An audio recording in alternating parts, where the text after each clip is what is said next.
Traditional Kashmiri कहवा जो होता है ना, उसको कहवा इसीलिए बोला जाता है क्योंकि उसमें 11 स्पाइसेस होती है।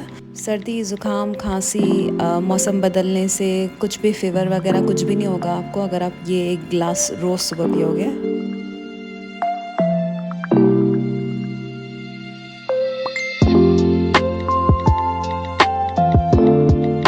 मोटा मोटा स्पाइसेस को कूट लिया है, ये एकदम ऑप्शनल है, आप स्किप भी कर सकते हो।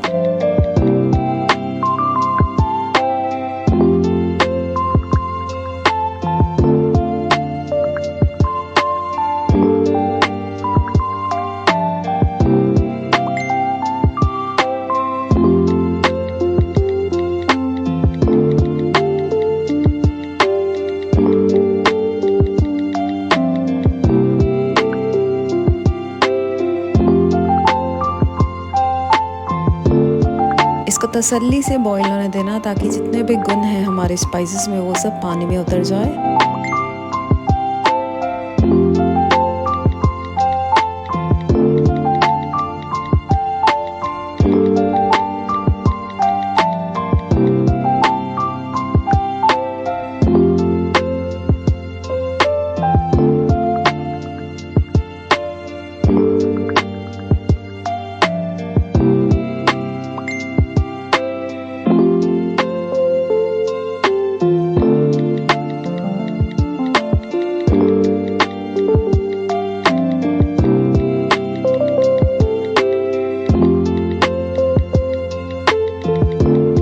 जब भी ये सर्व हो रहा है कश्मीर में तो ये हमेशा ड्राई फ्रूट्स के साथ ही दिया जाता है।